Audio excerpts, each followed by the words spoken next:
grabado en la página. Cochecito.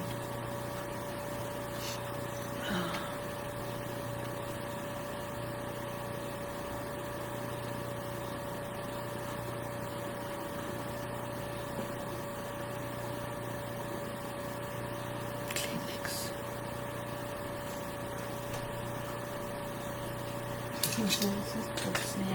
Al rato te quedé, pero más de hecho.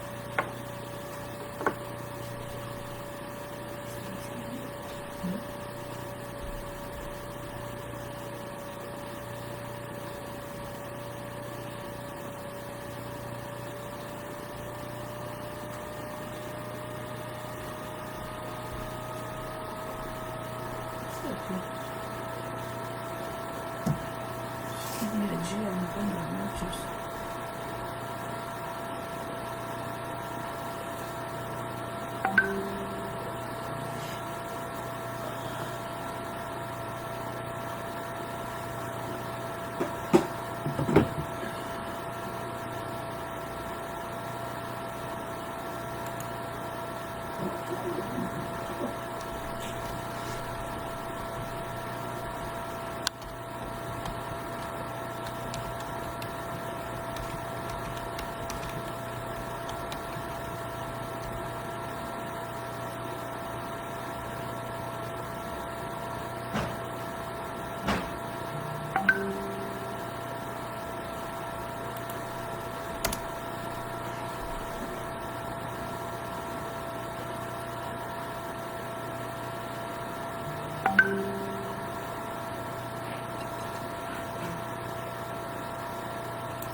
Puedo hacer grande la pantalla, ¿verdad? Bueno.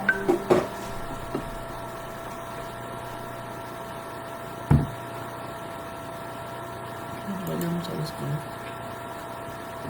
Gracias.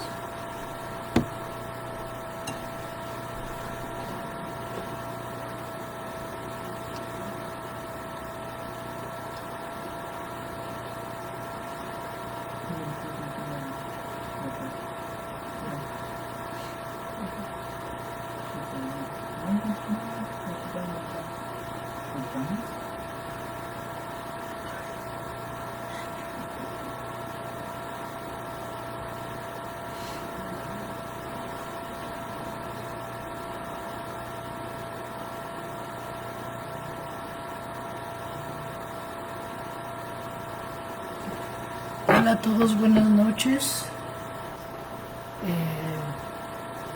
El tema que abordaremos esta noche, y agradezco muchísimo la invitación de Yoika a participar, tiene que ver con la así llamada discapacidad, que es un término bastante cuestionado, por lo cual la parte de la palabra dis la escribí entre paréntesis porque es toda una situación que causa confusión, porque hay una suerte de dificultad de aceptar la diferencia, de aceptar la otredad, de considerar que las personas que funcionan de manera diferente a la mayoría tienen también derechos y muchas veces no son correctamente entendidos o tratados tanto por la sociedad como por la familia y por la escuela, por supuesto. Entonces, empiezo nuevamente por agradecer a Yoika, muy particularmente a Jesús Rodríguez y también a Arturo Rollero por su apoyo y la invitación a participar en este encuentro. Quiero empezar con una cita de Roth que dice: ¿y por qué Menuhin estaba enfermo? Ya su enfermedad era una señal de que Dios estaba enojado conmigo y el primero de los golpes que no merecía. Así dice en Job, refiriéndose a su hijo Menuhin, que tiene tantos problemas, que es un niño que no se vale por sí mismo, que es un niño raro, que es un niño que se golpea, que es un niño que su carita es diferente y que a los padres les cuesta mucho trabajo acogerlo. Entonces, quiero empezar con esa cita porque es algo sobre lo cual quiero apoyarme, sobre lo cual quiero trabajar. Porque para el psicoanálisis siempre ha sido muy importante el lugar que ocupa un hijo al interior de una familia. Ya los primeros discípulos de Freud, particularmente Ferenczi, destacan la importancia de que sea la familia la que intente adaptarse al niño y no al revés, exigiéndole al niño su adaptación a la familia. Así, en la conferencia que pronuncia en Londres en 1927, él habla de la adaptación de la familia al niño, aspecto que va a enfatizar en su dramático artículo El niño mal recibido y su pulso de muerte del año 1930. Allí nos habla de dos casos y dice Ferenczi, al nacer, ambos pacientes fueron huéspedes no queridos en la familia.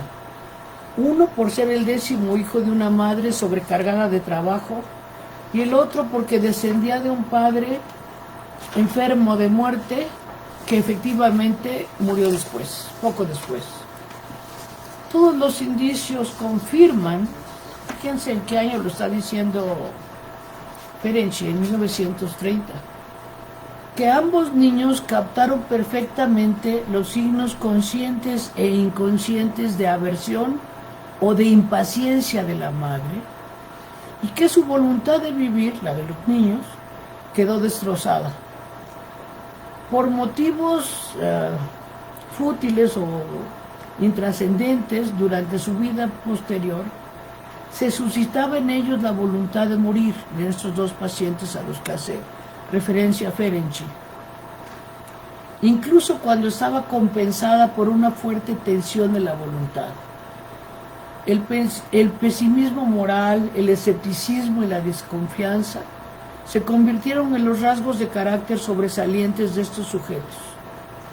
También podría hablarse de nostalgia apenas disimulada, de ternura pasiva, de inapetencia por el trabajo, de incapacidad de mantener un esfuerzo prolongado, es decir, de un cierto grado de infantilismo emocional. Es en este artículo en el que destacará el profundo sentimiento infantil derivado de cuánto el niño advierte que no es bienvenido. Sabemos bien que el niño puede no ser bien advenido en un hogar en el que hay miseria, dolor y muerte, pero también puede no ser bien recibido debido a la dificultad de los padres para ejercer sus propias funciones parentales. Esto es decir, padres inmaduros, padres que les rebasa la idea de ocuparse de un hijo, y recordamos con Piero Lanier que la maternidad convoca lo más arcaico en la mente de un hijo, de la madre, perdón. Entonces todo el embarazo va a convocar lo más arcaico y hay mujeres que no aguantan esto. Hemos visto mujeres que pasan de la sala de parto a la sala de psiquiatría. Es decir, no es cualquier cosa tener un hijo y no es cualquier cosa poderse adaptar al lugar de ser, de venir madre. Bueno, entonces el niño puede no ser bien advenido en un hogar en el que hay miseria y muerte y dolor.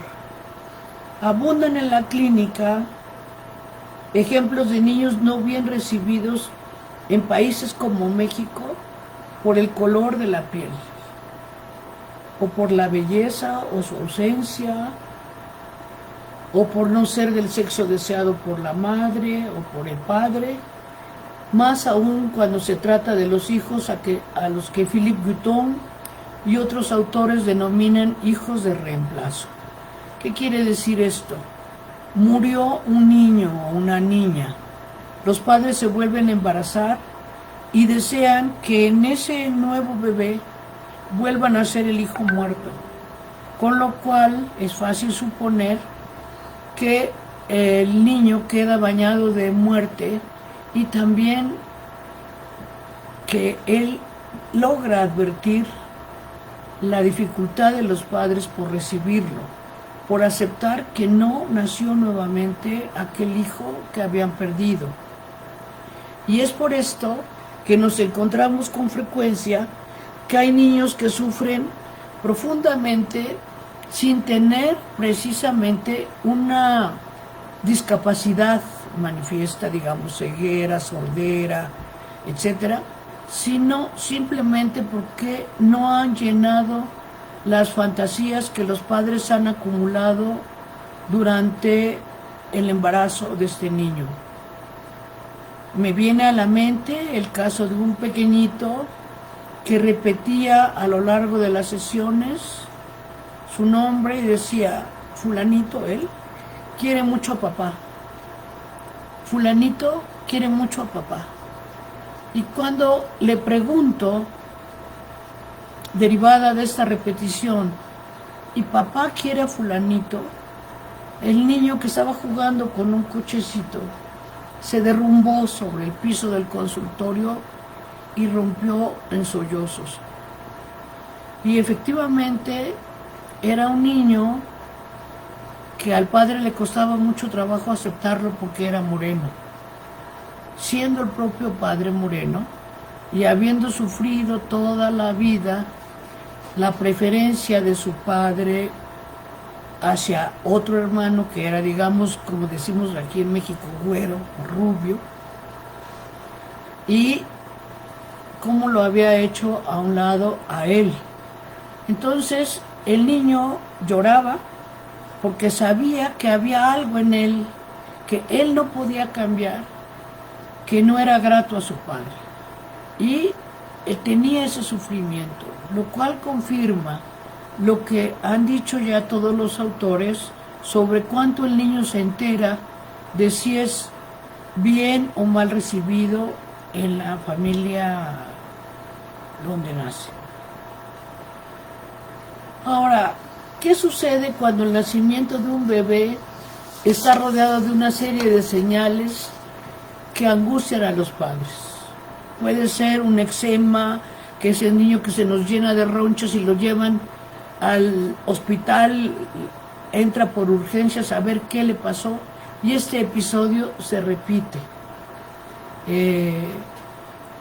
Esto que genera tanta angustia en los padres, ¿qué pasa con el niño?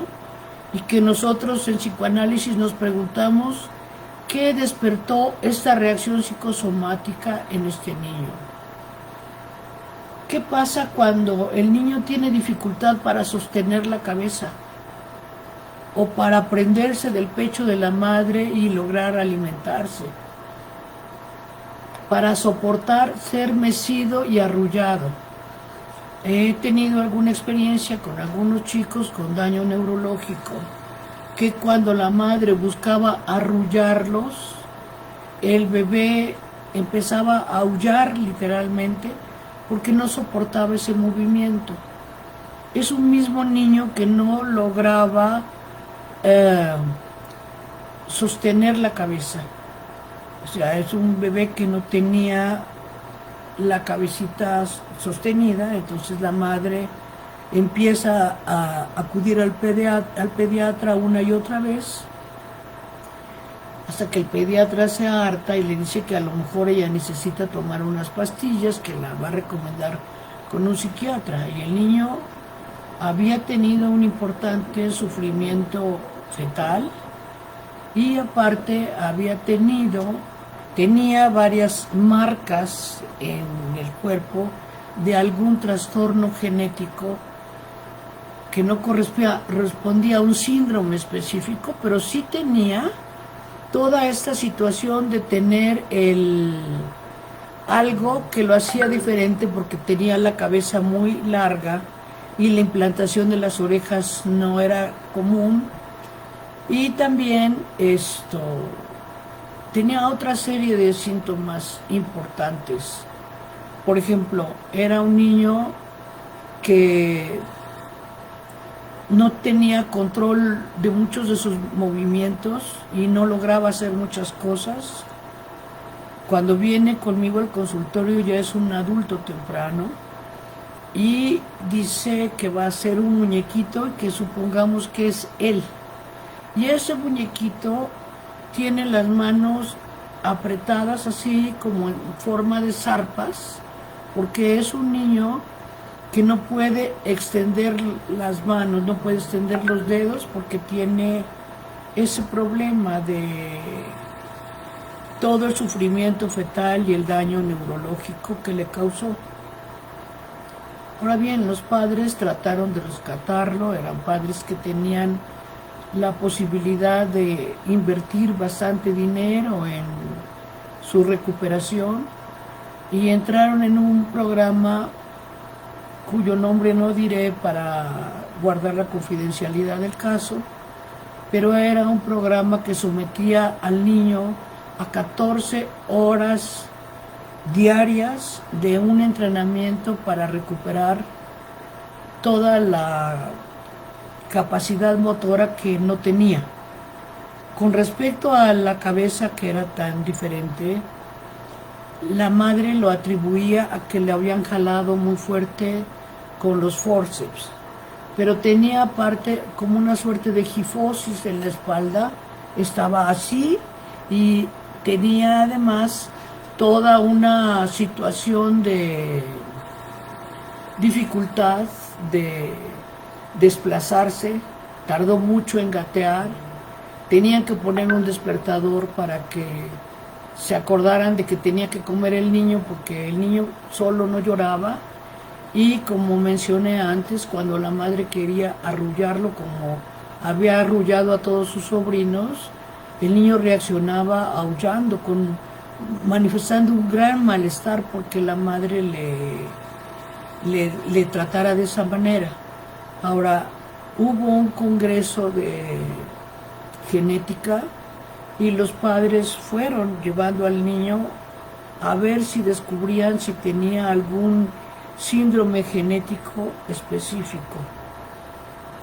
En ese mismo congreso le dijeron que seguro tenía algo genético, pero que exactamente qué tenía no sabían. Estoy hablando de un momento en que había muchas cosas que no se sabían, ni del ADN, ni de la transmisión de muchas cosas, y aún ahora hay muchos síndromes y muchas manifestaciones, muchas cosas genéticas que no logran configurar un síndrome específico, pero que sí tienen ciertos efectos en la vida de una persona. Bueno, también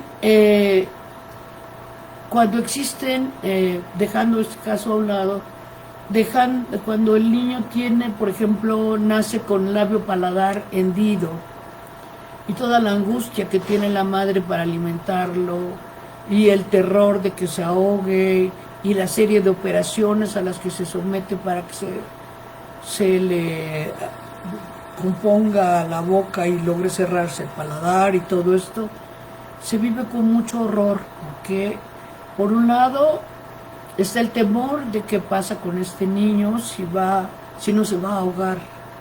Y en esa fantasía de si no se va a ahogar, también está la ambivalencia y el temor, el deseo a la vez de que el niño fallezca, porque un niño diferente hiere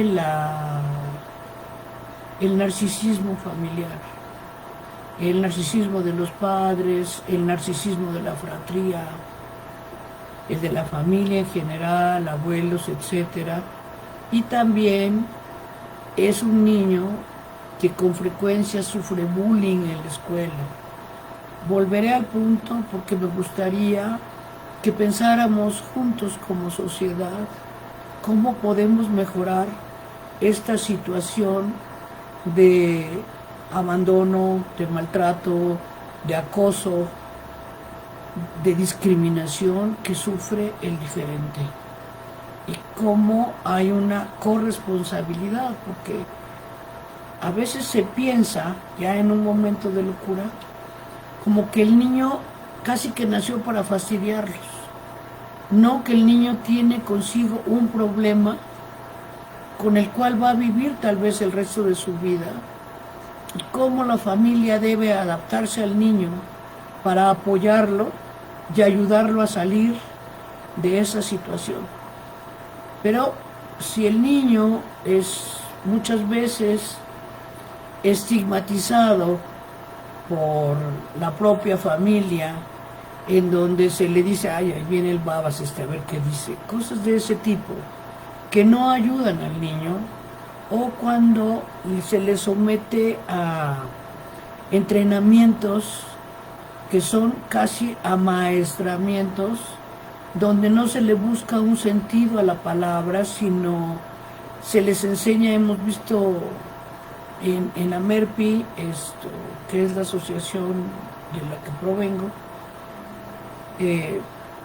después también hablaré de ella, estos niños se les somete a educación, digamos, que yo diría que es enajenante. Por ejemplo, amarillo pollo, jitomate rojo. Entonces el niño puede decir jitomate en lugar de decir rojo, y no se pretende que los niños tengan un lenguaje que tenga un sentido comunicacional. Más bien se les hace que repitan y aprendan palabras, pero no se les lleva al mundo del lenguaje, ni se les ayuda a realizar todo el proceso de subjetivación, de volverse sujetos. Entonces, todo esto es, digamos, algo con lo que el niño va a tener que luchar a lo largo de su vida. Y entre más dificultad tenga para asumir su condición de diferente, tal como es y lo mejor que se pueda, más sufrimiento habrá tanto para el niño como para la familia. Entonces, un brazo que no se mueve, un ojo que parece no seguir las manos o las señales de la madre, que no para de llorar, y los padres no saben por qué lloran y lo logran calmar, que ya vimos, por ejemplo, tenemos que hablar de Kevin. Me gusta mucho referirme a la filmografía, como la madre se está enloqueciendo porque el niño no para de llorar, cosa que se trató en otra película, en El huevo de la serpiente, como un experimento de los nazis para enloquecer a las madres que llegaban a veces a matar a sus niños, que no paraban de llorar. Aquí en Kevin la mamá sale a donde están perforando el piso y ahí pone al niño. Entonces, esto es una cosa muy violenta, porque es como dice Rosolato, cuando el sonido es un sonido terebrante y no es un sonido que va a calmar, que va a apaciguar las angustias del niño, sino, en este caso, la mamá busca que el niño quede ahogado su llanto a través del ruido que está haciendo la motoconformadora en el piso. Y paradójicamente, cuando el padre carga al niño, voy aquí, permítanme un segundo.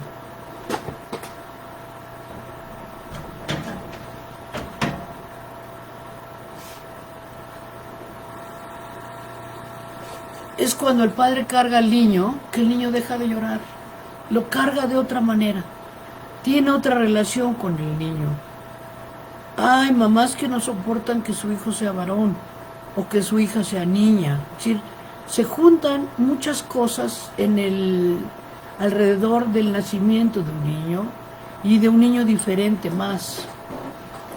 Shakespeare nos recuerda en Ricardo III, en una sola frase, cuando dice, la comadrona que asiste al nacimiento de Ricardo III, dice, el cielo nos ampare, nace con dientes. Es decir, hay algo en este niño que lo convierte en un diferente, Y de ser un diferente a ser un monstruo, hay un pasito así, porque viene como una señal de lo ominoso.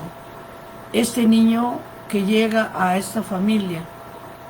Y entonces, ¿cuánto de las manifestaciones del niño como algo que estorba, como algo intolerable, no va a ser tomado por él como un rechazo que también le va a llenar de odio? ¿Sí?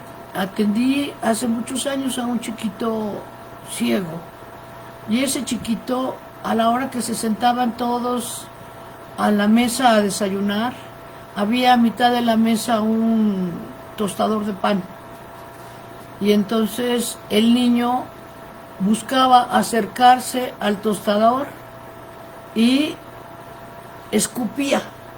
Al escupir hacía sacaba chispas. Entonces los papás me decían, es que ni siquiera la hora del desayuno puede ser agradable con este niño.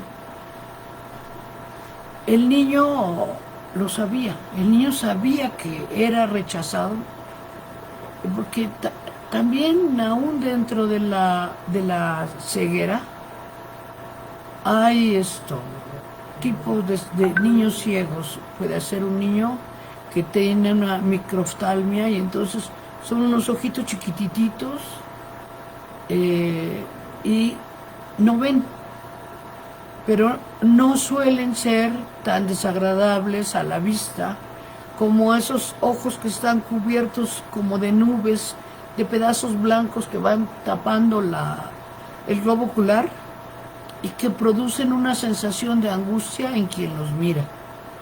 Nosotros recordamos muy bien que hay mamás que cuando el niño voltea a ver a otro chiquito que no tiene una mano, o que tiene los ojitos ciegos, o que se mece, ¿qué tiene, mamá? ¿Qué le pasa? Lo dice con temor y con angustia, y entonces lo que sucede es que la mamá le dice, déjalo de ver, no lo estés viendo. Es decir, hay algo de educación también que pasa por no considerar el señalar al niño. Pues no lo señales. Ese señor, mamá, ¿por qué hace tal o cual cosa? No se señala a la gente, es de mala educación. Pero si somos honestos, en general, a nosotros nos perturba mucho encontrarnos con una mirada del diferente, o con ver a una persona, el ver a una persona diferente nos resulta inquietante. Para la familia resulta inquietante también, y por eso mencioné de entrada lo que dice Roth cuando dice, era una prueba de que Dios estaba enojado conmigo y me estaba castigando. ¿Por qué? Porque Dios me castigaba con este hijo que me había mandado. Y en el consultorio, a lo largo de estos niños que han venido en el consultorio aquejados de ceguera, o hipoacusia, sordera, o marcas de parálisis cerebral, y una serie de cosas que yo no sabría definir, porque no existe un diagnóstico preciso a nivel médico de qué es lo que tienen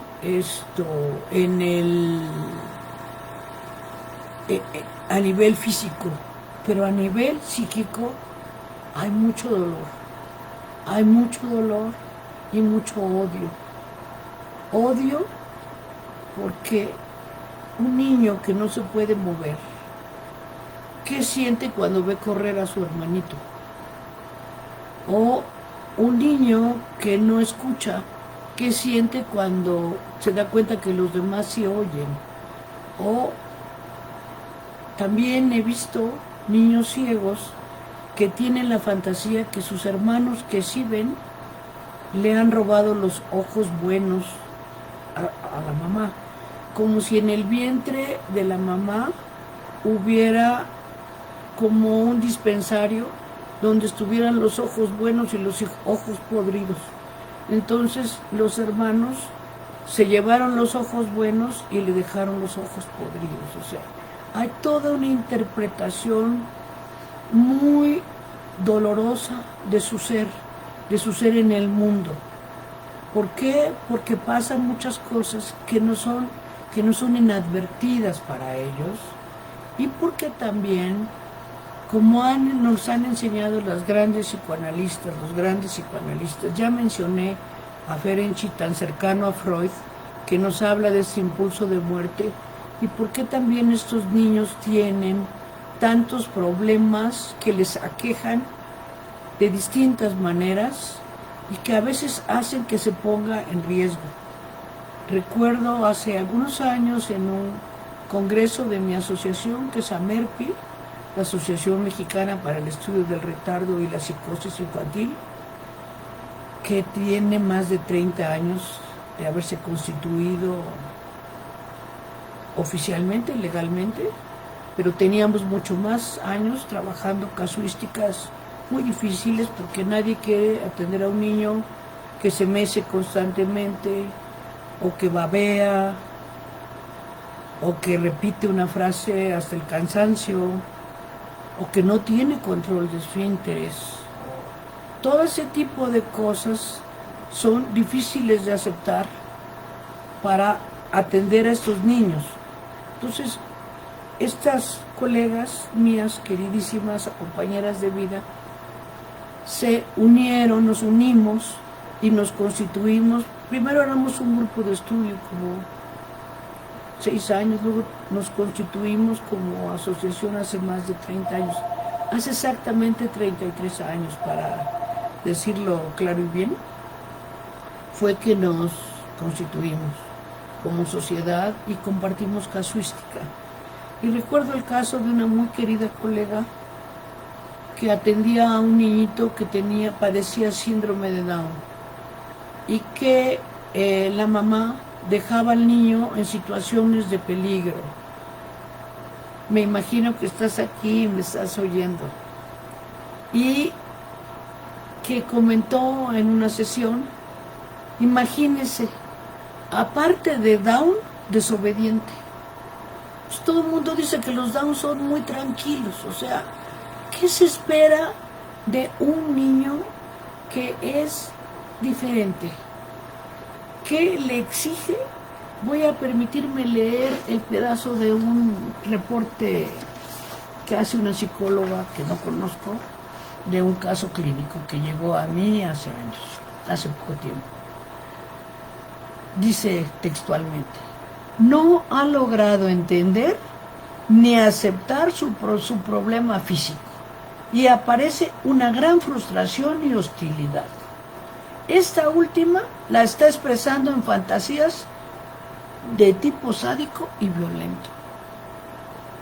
Ustedes saben lo que significa que alguien entienda y acepte el problema físico que a veces le va a impedir caminar durante toda su vida. ¿Se dan cuenta de la demanda? Tú naciste con una serie de problemas, de trisomia, de lo que haya sido, pero tienes que aceptarte y aceptar todas las terapias que nosotros te vamos a imponer, porque no te vamos a preguntar a ti nada, porque como eres Down, como tienes parálisis cerebral, como eres ciego, como eres sordo, tú no vas a decidir nada de tu vida. No vas a decidir nunca ni a qué escuela estás, ni en qué programa te interesa, pertenecer o estar, permanecer. ¿Te sientes bien tratado? ¿Te sientes mal tratado? Eso no importa. Tú vas a ir a esa clase de matemáticas, aunque odies a la maestra y odies a las matemáticas. No me voy a poner a pensar ¿por qué este niño no puede aprender matemáticas? ¿Qué le pasa con las matemáticas? Recuerdo el caso de un chiquito que atendí muchos años, que no podía aprender a restar.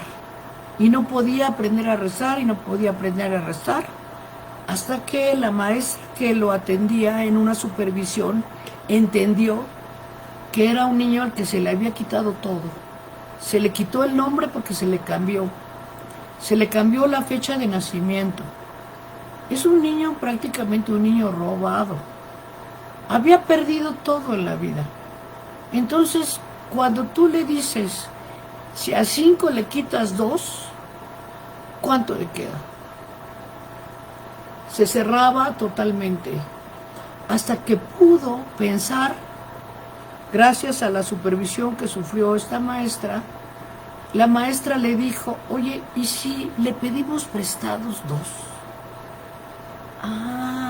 Ahí pudo hacer la operación. Es decir, el que un chico sea diferente no quiere decir que no estemos buscando una subjetividad, que no se trate de un ser humano. Es un ser humano diferente que no eligió ser diferente, que por causas ajenas a él y también a sus padres, ¿verdad?, se dio un proceso en la multiplicación, la partición de las cromosomas, todo lo que quieran, donde nace un niño, o hubo un sufrimiento fetal, o fue un parto mal inducido, o porque se estranguló con el cordón umbilical y eso le causó un daño neurológico, pero él no lo eligió.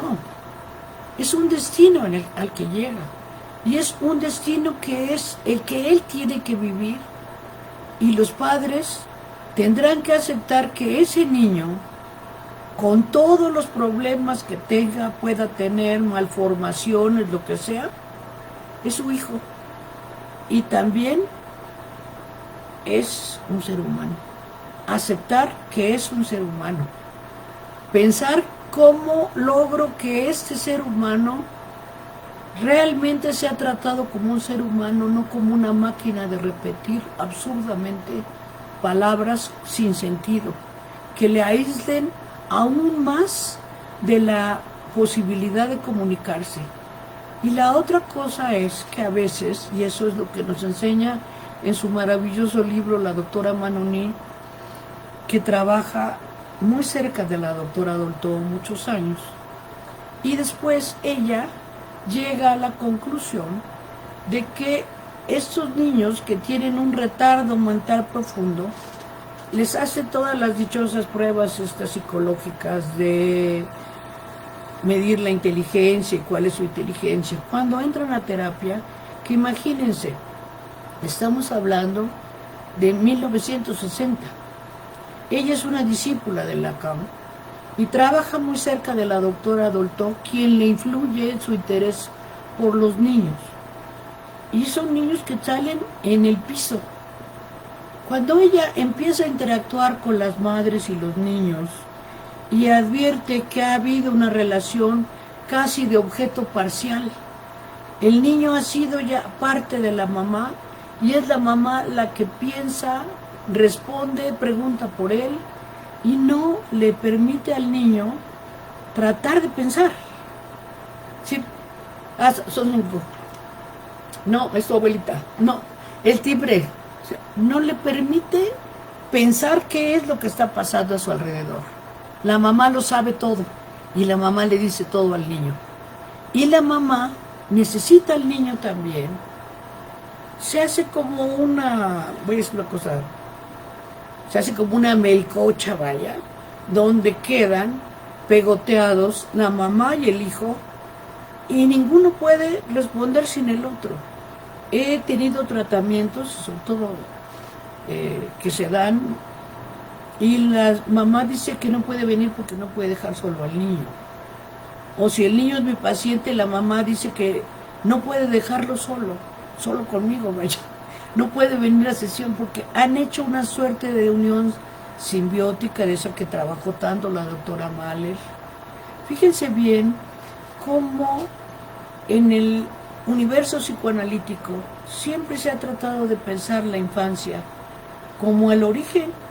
de las patologías más severas, llámese psicosis, llámese el propio retardo mal atendido, algún problema neurológico que no puede ser considerado en su capacidad la capacidad de que sí puede entrenarse a esta persona, pero no sometiéndola casi como a una tortura. Vas a hacer 12 horas al día ejercicio durante los 7 días de la semana, quieras o no quieras.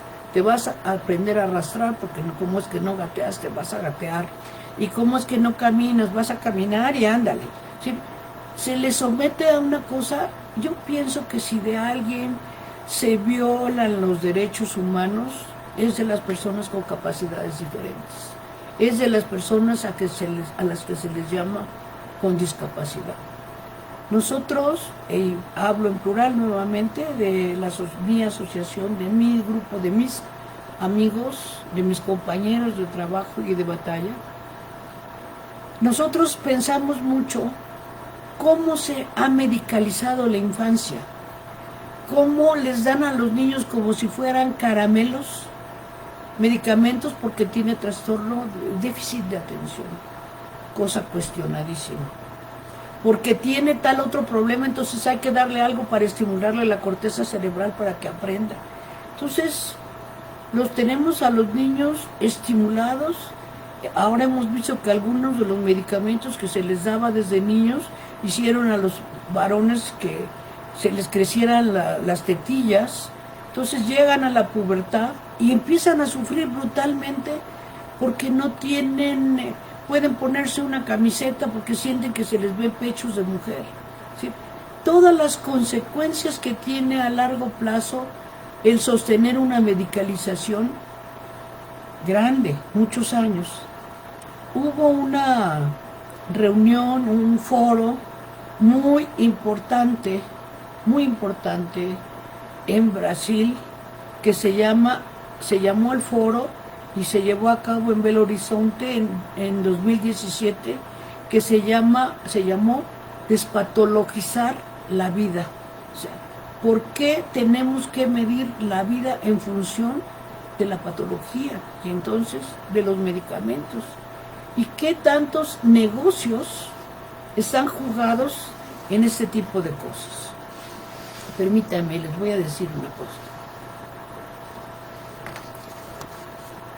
Que dice un doctor que admiro mucho porque ha ayudado a las abuelas de la Plaza de Mayo a identificar a los nietos, a encontrar a los nietos de estas abuelas. Es un doctor y también que critica muchísimo toda la eugenesia, esa cosa de que tiene que existir casi un ser humano perfecto, que justificó a los nazis a sacrificar a parte de la población que tenía algún problema llamada así de discapacidad.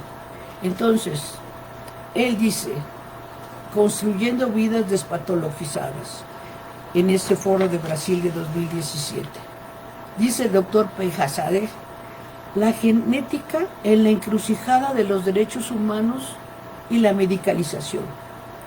Existen dos deformaciones interesadas en la genética que han hecho mucho daño al desarrollo de la ciencia.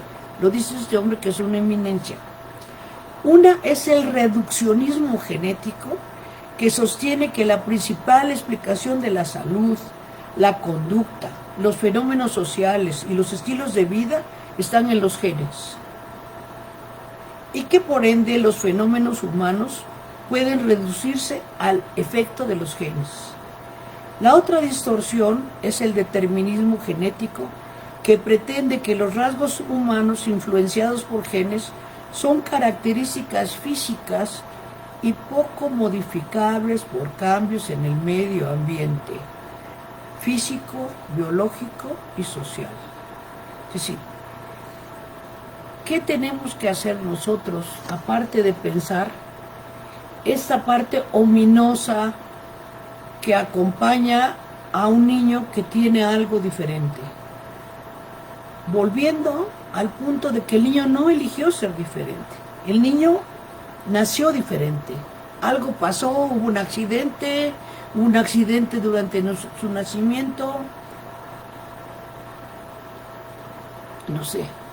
Y algunos chicos que he visto que han nacido de este tipo de control de fecundación múltiple y todas estas cosas, y que nacen prematuramente y los salvan, tienen muchos rasgos paranoides, porque han sufrido tantas cosas sobre su cuerpo, porque hay niños que nacen entonces con un brazo espástico, entonces les ponen una serie de cosas para que doblen el brazo y otras cosas para que, pero son que desde bebés se arrancan ¿cómo se llama estas? Las agujas donde les están haciendo las transfusiones, o sea, son bebés que los salvaron, pero a costa muchas veces de su vida psíquica. Estos niños han sufrido una pérdida muy importante de su ser subjetivo. Y muchas veces son chicos llenos de odio y con muchos deseos de cobrarle al mundo, a la vida, a sus padres, el sufrimiento que ellos experimentan, o a sus pares. ¿Sí? Son niños con muchas fantasías mortíferas, con muchos deseos de eliminar al semejante que no es tan semejante. Pero aparte, que no toleran muchas veces pensar que por mucho que se esfuercen, por mucho que entrenen, no van a lograr caminar nunca. No pueden caminar porque algo hay en su ser que les impide caminar, en su estructura ósea o en su aparato motor, que no les va a permitir nunca caminar. Y aceptar eso es muy doloroso, como aceptar que hay unos ojos que nunca van a ver. Nunca van a ver. Y los niños se los lleva esto. Es que me distrajo un comentario de Saraí Nancy Sánchez. Pienso en Dalí, fue hijo de reemplazo, pero logró sublimar y su locura y dolor cambió la historia del arte. Ciertamente los niños que son estigmatizados quedan marcados a veces de modo siniestro, pero puede haber esperanzas. Saraí, si no pensara que puede haber esperanza, no trabajaría con ellos. Y tengo años, he atendido niños con estas cosas, donde a veces inclusive su condición de ser en la vida está negado. Por ejemplo, en niños ciegos que la palabra ceguera no se dice en la casa porque está totalmente prohibida. Está prohibida. No se dice, porque qué horror que se hable de ceguera. Como dice, no se menciona la soga en la casa del ahorcado. No hables de ceguera en la casa donde hay un ciego. Más o menos así. Que en el consultorio sean capaces de pensar que son ciegos y se lo digan a sus padres delante mío, después de 6 o 7 años de tratamiento.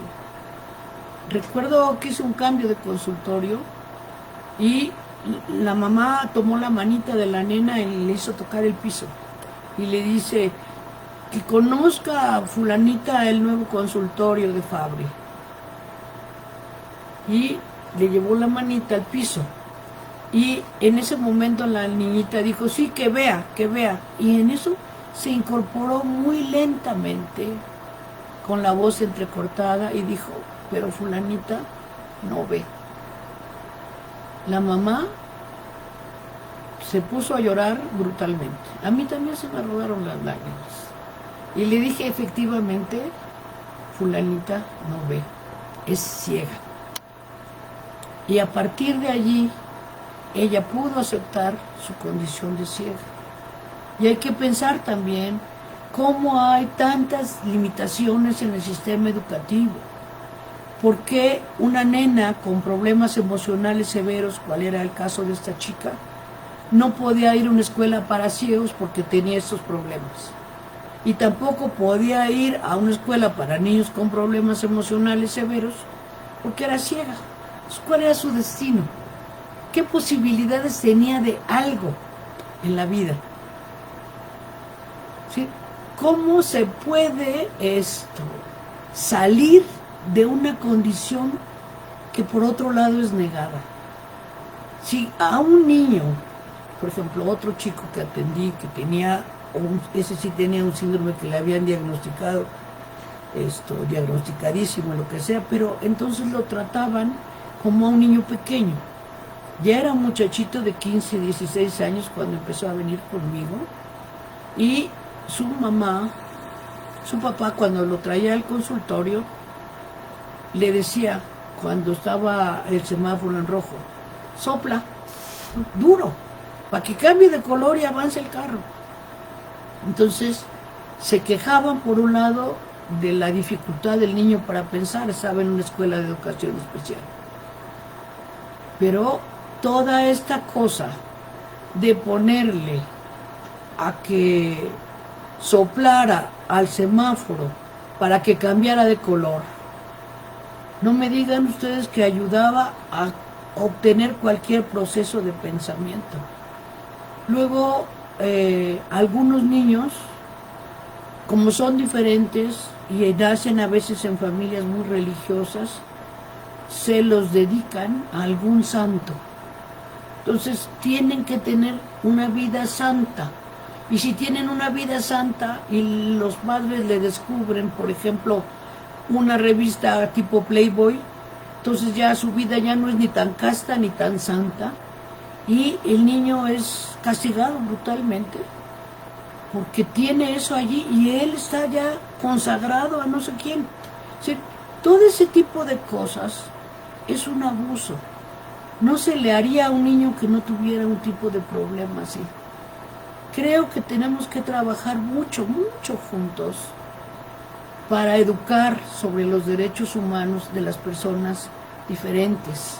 Entonces, a veces, en una semana, un niño tiene terapia visual, terapia de lenguaje, psicomotricista. Entonces, y entre todas las cosas que tiene, viene a terapia conmigo. Y si yo pregunto a qué va a tantas terapias, entonces me pueden decir a mí que por qué no va a ir a todas esas terapias si las necesita. ¿Sí? No hay consideración ni a su tiempo ni a lo que desea. ¿Sí? Cuando yo le digo, ¿y tú quieres? Bueno, recibí un reporte de una terapeuta de lenguaje que decía que la niña, que además de que tenía muchos problemas de tipo genético y varias malformaciones, estrabismo, las orejitas mal implantadas, una pierna espástica, espina bífida, aparte de todo eso, me llega con un reporte de la terapeuta de lenguaje y me dice, tiene problema para pronunciar la S, para pronunciar la T, para pronunciar la C. Total, era casi todo el alfabeto. Y en síntesis la niña no hablaba, porque aparte de todo eso, estaba metida en algo que yo llamaría muy cercano al trastorno del espectro autista. Era una chiquita que venía de familias de gente muy instaladas en el mundo intelectual. Y era muy difícil entonces aceptar que la nena no podía aprender.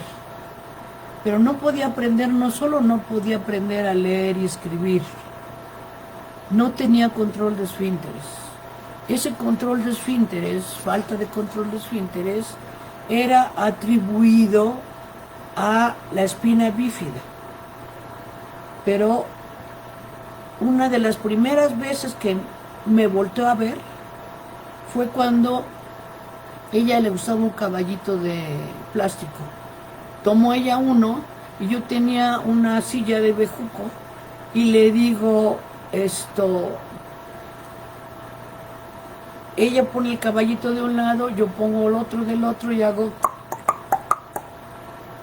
Es la primera vez que me volteé a ver muy sorprendida. Y a partir de allí empieza a hacer muchas cosas con los caballitos. Entonces hace que un caballito haga el ruido de que se está orinando. Y en ese mismo momento ella se orina en el consultorio. Era una niña que de por sí se orinaba en todos lados, pero juntó su acción de orinarse con lo que estaba jugando en el consultorio, que era orinarse ella también. Esa nena que tenía todo el pronóstico de que nunca iba a controlar esfínteres, sí controló esfínteres dentro del consultorio. Es decir, hay niños de los que no se espera nada, nada, ni que controlen esfínteres. Son prácticamente animalitos.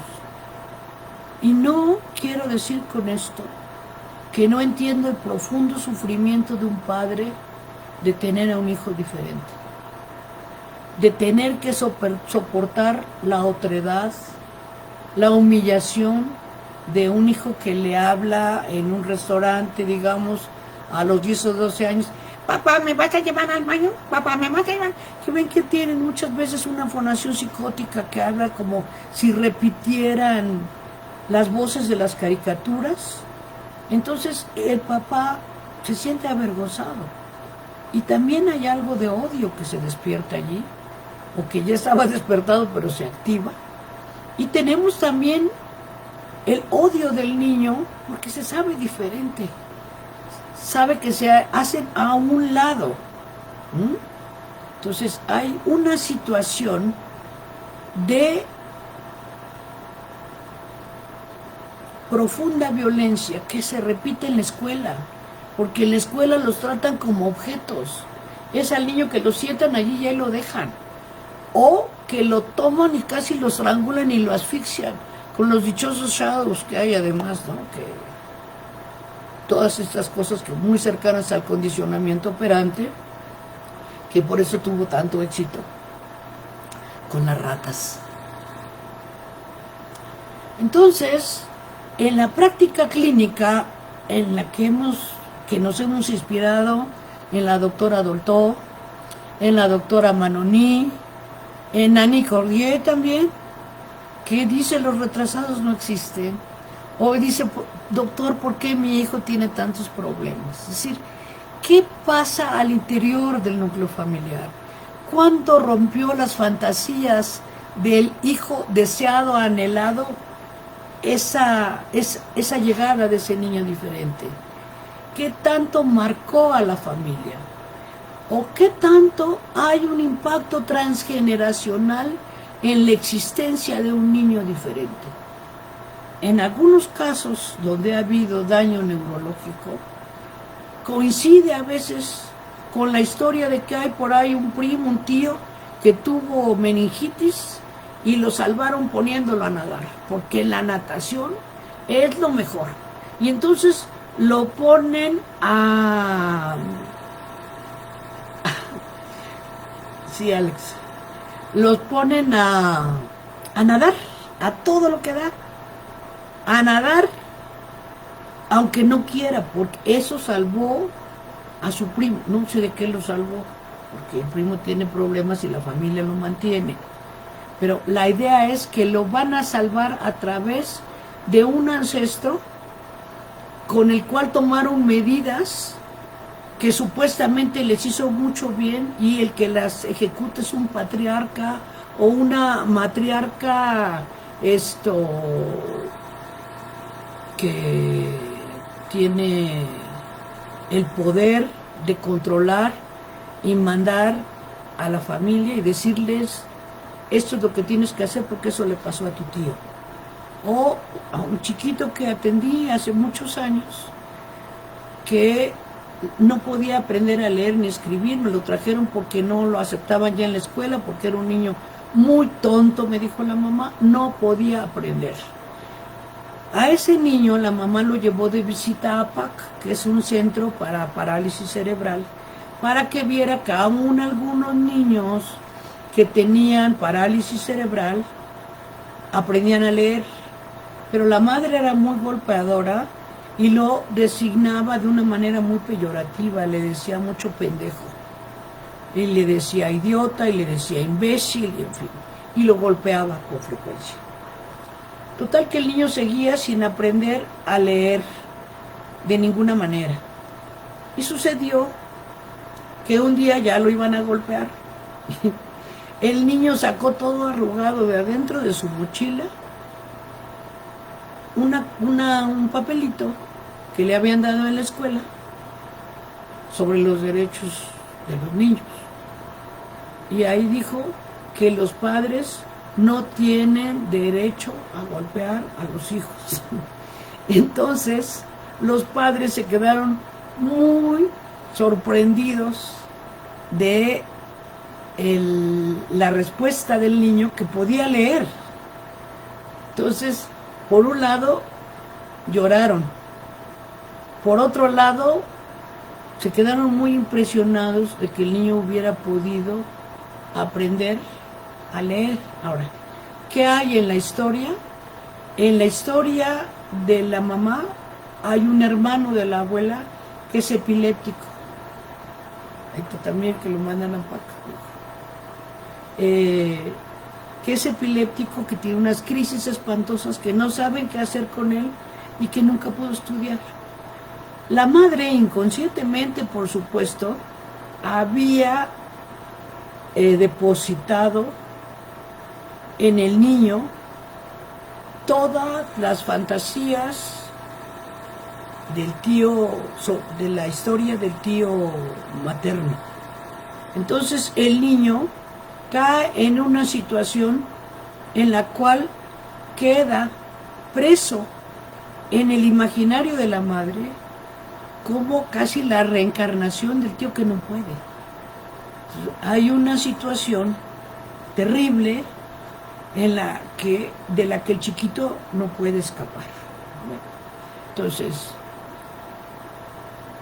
cuando la doctora Dolto se acercaba a los niños y les decía, mira, no puedes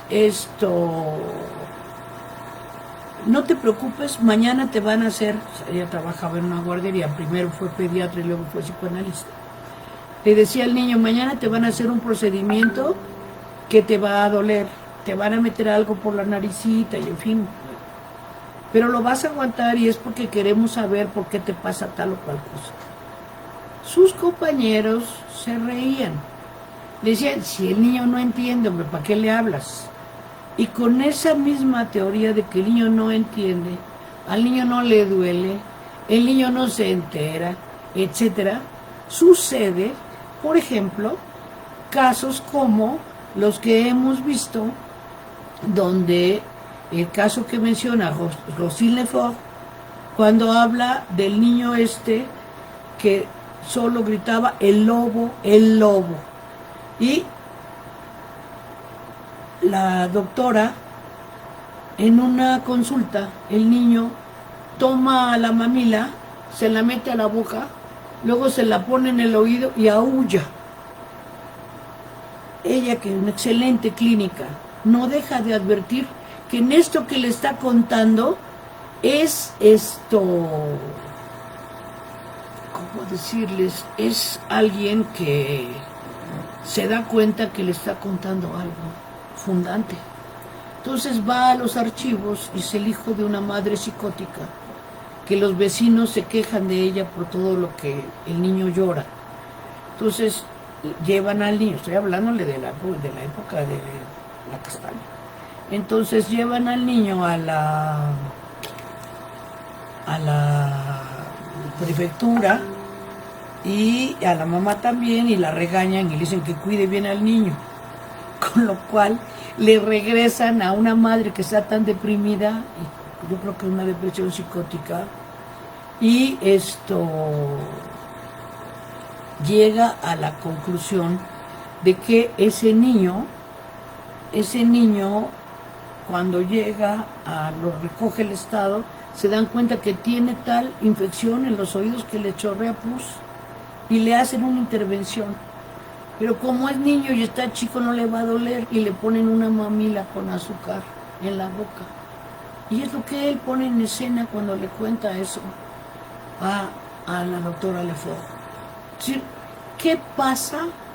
¿Por qué no podemos aceptar esto? Que siendo diferentes, son seres humanos. Son seres humanos con todo el derecho a una vida. Me recuerdo a otra chiquita que tenía un problema de cretinismo, como se llamaba, y tenía entonces una situación en la cual le extirparon, bueno, la esterilizaron. Y me dijo, es que me daban unas cosas que me hicieron una cosa para que ya no me dolieran mis reglas. La habían esterilizado, o sea, ese abuso del cuerpo de un chico diferente, esta dificultad de aceptar la otredad, esta dificultad de pensar que no piensa, de pensar que piensan, de pensar que sienten, de pensar que se enteran del rechazo. Eso marca la vida de las personas. Y por eso digo que tenemos que trabajar en la educación de los niños. Por aquí alguien me escribió y le voy a contestar. Hay en este libro, él le llama El niño retardado y su madre. No sé quién me estaba diciendo eso. Y en esa época se hablaba de la agregación mental, el retardo mental. Lo que ella demuestra es que gran parte de la dificultad del pensamiento de estos niños está jugada en el que la madre toma las funciones del niño para pensar y le impide pensar. Así como hay niños a los que ni se les pone nombre. Recuerdo una investigación que hicimos en la Universidad Autónoma de Morelos, que nos tocó trabajar con niños que estaban en riesgo de muerte. Y sucedía que cuando le pregunto a una mamá que tuvo gemelos prematuros, ¿qué nombre le iba a poner a la chiquita que pesaba menos? Dijo, no le he pensado poner nombre porque a lo mejor se muere. O sea, hay un lugar del no lugar que es muy dañino para la mente, para la estructuración mental, para la subjetivación de estos niños. Ahora, ¿qué pasa cuando se ha tomado se le ha explicado, por ejemplo, a una mamá que está muy ansiosa, ¿por qué no esperamos a que responda el niño? Y la mamá me dice, es que él no sabe. Le digo, ¿y qué tal que sí sabe? No, pero yo soy la mamá, yo sé que no sabe. Bueno, le propongo una cosa. Vamos a hacer vamos a darle chance a ver si la próxima vez él responde. Y el niño responde. A lo mejor dice algo que no es exacto, tal cual la madre lo diría. Pero si no se le da la oportunidad, es condenarlo a que nunca sepa. Ahora, les repito, he visto a los padres atravesar por un infierno de consultas médicas, de consultas mágicas, de ver cómo pueden sacar a su hijo de una situación. ¿Sí? No siento por la mayoría de los padres que he atendido más que un profundo respeto y admiración, porque se han comprometido en muchos casos a traer al niño 3 veces por semana. Yo recuerdo un pacientito muy grave que atendí, venía desde Satélite hasta Coyoacán, y la madre y el padre se comprometieron profundamente con el tratamiento.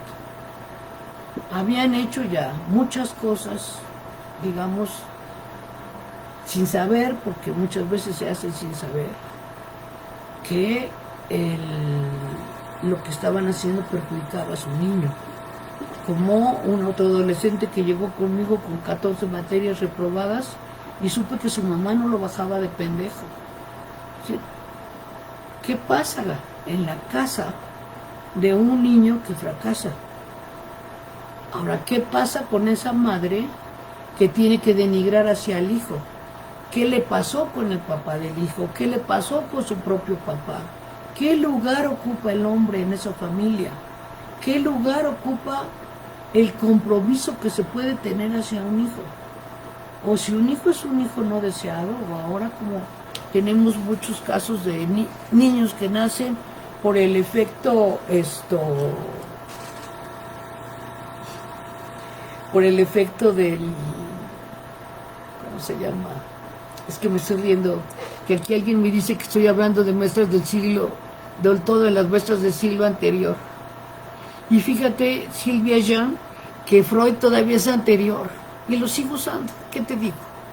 Bueno, entonces, les quería yo comentar que he visto el profundo compromiso de los padres y su deseo muchas veces de apoyar a los chicos.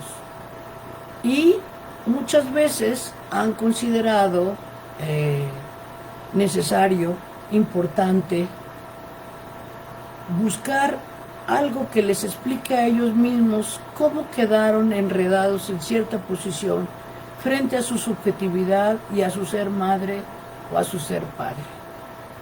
¿Sí?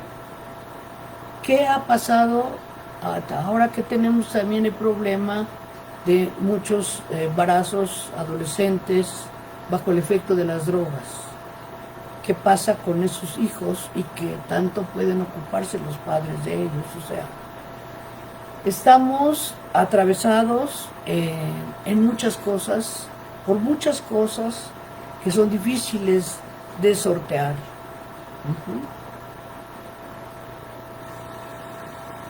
Y por otro lado, quiero decirles que los sistemas escolares deberían interesarse en ayudar a respetar y a entender qué es lo que busca el niño y no considerarles como sujetos a quienes pueden imponerle las tareas y los trabajos que la escuela tiene en su programa y no lo que el niño, el púbero, el adolescente busca y quiere saber. Todas estas imposiciones justamente van matando el deseo de saber, cuando no, el deseo mismo de vivir de los alumnos. Es decir, ¿de qué estamos hablando? Estamos hablando de la vida. Estamos hablando de aceptar una vida desde la diferencia, desde la otredad, desde el poder aceptar que nunca se verá. Guitton, cuando habla de la enfermedad mácula ciega, cuando habla de que los padres tienen que aceptar que con las limitaciones, habla de un chico que no puede abrir un frasco de mermelada porque tiene la mano mal formada. Ese niño va a vivir con esa mano mal formada y lo que es difícil para los padres aceptar que si no puede abrir ni un frasco. Pero ese niño no escogió esa mano, ni escogió ese destino, tampoco los padres. Es algo que nos atraviesa a todos y que nos atraviesa a todos como sociedad también. Creo que es importante que pensemos cómo como sociedad podemos buscar que se respeten los derechos humanos del diferente, del otro, del que no es como nosotros, pero que tiene los mismos derechos que nosotros, nos guste o no nos guste. Así, de ese tamaño. Ahora, vuelvo a un punto que quede de contarles. Nosotros cuando creamos a MERPI, lo creamos justo para unirnos y para pensar todo lo que estaban aportando distintos autores, desde la concepción de lo que se estaba descubriendo, de los fenómenos de segunda piel, de Sterbeck, de lo que mencionaba la doctora Tostin, del caminar como crustáceo, del balanceo del niño autista, todo ese tipo de cosas que fuimos estudiando, y las maravillas también de Pierre Aulagné, cuando nos habla de qué espera la madre también, qué espera la madre del hijo, cómo la madre va haciendo suyo al hijo. Derivado de estas angustias de que los niños a veces nos llegaban ya muy tarde, ya con una vida, con muchos recorridos. No sé si ustedes sepan, pero hay un doctor, o hubo un doctor Tomasi, no sé si existe aún, que les ponía música para no sé qué, y les ponía como una cosa, como en una bolsita, como para que se volvieran a sentir una cosa fetal, para ver si con eso se confundían. Los padres gastaban en esto, y los padres que no tenían dinero también recurrían sistemáticamente, porque los padres advertían que algo estaba mal en sus hijos. Recuerdo una mamá que me contó que se preocupó porque su hijito no hablaba. Entonces lo llevó al Seguro Social y lo volvió a llevar al Seguro Social y le decían que su niño iba a ser hasta locutor y que la que estaba nerviosa era ella, etc. Hasta que un día prácticamente mire, usted le está quitando tiempo a este niño sí está enfermo porque lo tienen que operar del apéndice, este niño sí está enfermo porque lo tienen que operar de no sé qué. Entonces, este niño no tiene nada, no quiere hablar, pues ya va a hablar. Total, ya un día se le descubrió que había un lugar para atención también de parte del gobierno a los niños con problemas psicológicos severos. Entonces fue al lugar y le dijeron, sí, dice, pero ya tiene 12 años, ha perdido mucho tiempo. ¿Sí? ¿Por qué? Porque no hay información, porque no hay educación, porque no se dan alertas para que el derrumbe no sea tan grave, ¿sí? Para que algo, o lo más que se pueda salvarse de la vida de un niño, que también va a favorecer a la vida de una familia y que también va a hacer que la vida en la escuela sea más soportable y más tolerable para los propios maestros. Y no hablo de los maestros del sistema público, a los cuales se les impuso la carga de niños de educación especial, porque íbamos a incluirlos en la educación, cuando eran niños que necesitaban una atención que una maestra ya saturada de niños, con una carga grande de niños, no podía. Se me olvidó mencionar que también nosotros como Amerpi hemos invitado a gente como Jerusalinsky y como la doctora Coriat y mucha gente que nos ha enriquecido y nos ha ayudado a sostenernos en esta práctica clínica. Nosotros tenemos la idea como asociación que trabajamos con estas patologías graves del desarrollo, que hay un compromiso por la vida del paciente y que si el paciente tiene mejor calidad de vida, aunque el padre y la madre están psicóticos, que a veces es el caso, va a mejorar también su calidad de vida.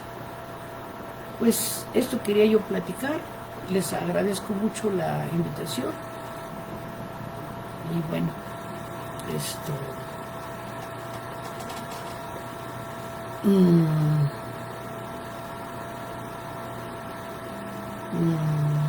agradezco los comentarios, los intereses, sí. Me refería yo a Tenemos que hablar de Kevin, por supuesto que estaban mencionando si esa era la película que mencioné. Hay una película muy dramática que está basada en un hecho real, que se llama Gaby Bremer.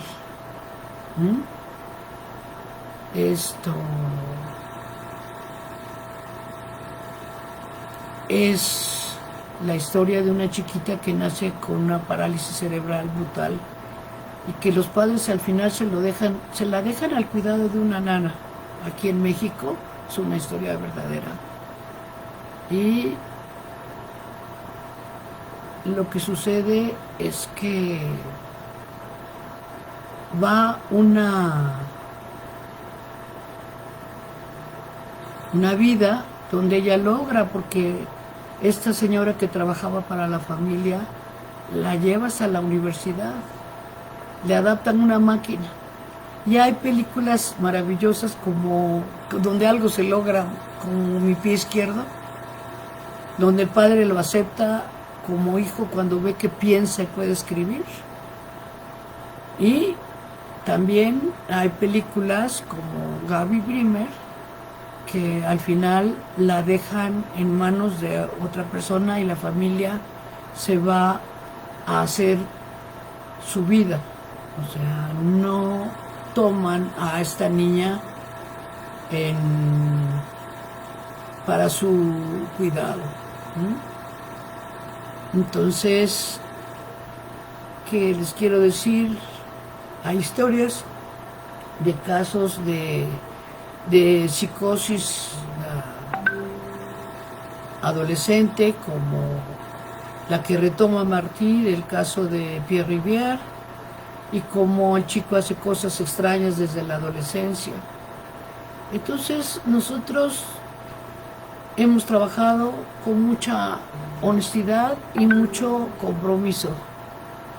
Entonces, hemos intentado ver y hemos logrado en muchos casos que la gente salga de una situación de mueble, de objeto, de vida sin sentido, hacia una aceptación de su ser ciego, de su ser sordo, de su ser discapacitado, diferente, y pueda vivir su vida desde allí. Pues esto es lo que les quería platicar el día de hoy. Agradezco mucho. Bueno, buenas noches. Me imagino que ahora me desconecto, ¿verdad? Para preguntarle a este Roger.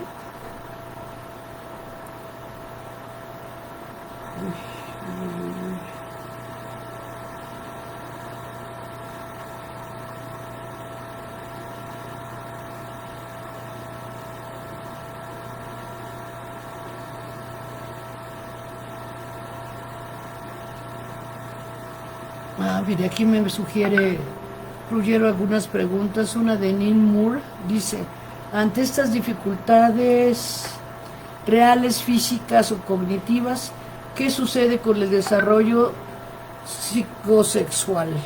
La mente está... Ay, se fue, permítame.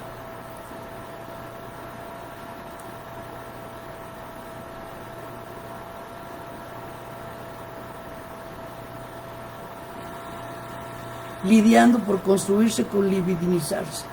La mente siempre está libidinizada, a cualquier edad. Es decir, con cuestiones más previas. ¿Pueden acceder a un Edipo y a su resolución?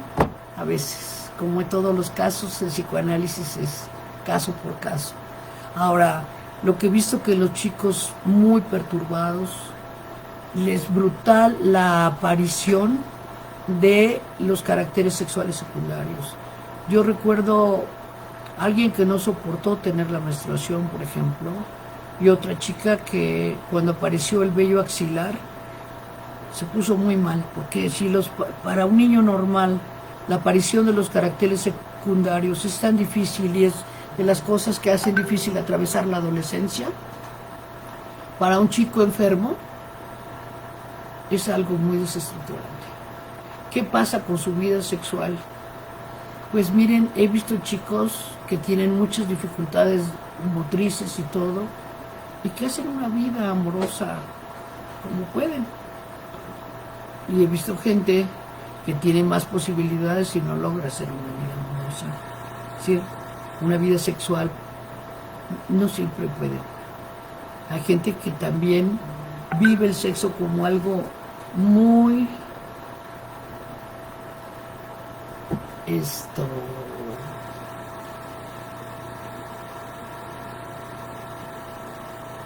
persecutorio, culpabilizante. Entonces, gente que puede tener ciertos escarceos eróticos, pero no tiene la capacidad de penetración o tolerar ser penetrada, que no tienen una vida sexual. Ahora sí que como puede, ¿sí? Estamos hablando de lo diferente. Pues lo de Dalí, yo creo que Dalí era un personaje muy importante y que sí, logró sublimar toda su cosa incestuosa con su hermana, pero eso también le costó una gran impotencia. Recuerden ese cuadro donde está como un pene sostenido en una muleta. Digo, se sabe, varios biógrafos sostienen que él tenía problemas de disfunción eréctil. Aquí dice Andrea Lozano: pienso que es importante que se siga hablando de todo esto. No es nada del siglo anterior. Son cosas que se dan actualmente y pensar que como profesionales podemos hacer un lugar a estas personas con discapacidad es pensar que uno puede hacer todo y no es así. No solo compete al profesional, sino también al paciente y al tutor. Es cierto, concuerdo contigo. Marce F. Fernández, me imagino, Fernández dice: doctora, ¿qué opina de los trabajos de Reuben Feuerstein? No los conozco, pero los voy a buscar. Gracias por recomendármelos, Marce. María Aguilar Escalante: Ana, ¿usted en el ámbito educativo considera que la inclusión ha mejorado en las escuelas primarias públicas mexicanas? No, porque no es una inclusión verdadera, es un como sí, no es real. Solo atosigan a pobre maestro con una carga mayor de alumnos. No puede con los que tiene, porque es muchos los alumnos que les asignan, y luego les ponen niños con necesidades especiales. No ha funcionado, eso fue una farsa, otra más. Victoria Antonella Velázquez: muchas veces dentro de los sistemas educativos lo diferente se excluye, porque todos deben aprender de la misma forma y al mismo ritmo.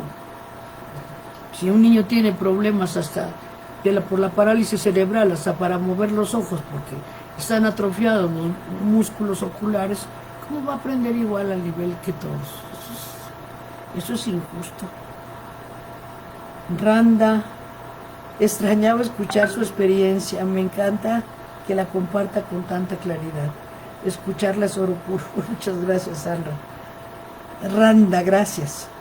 María Alejandra de la Garza: saludos, Ana, un abrazo como siempre brillante.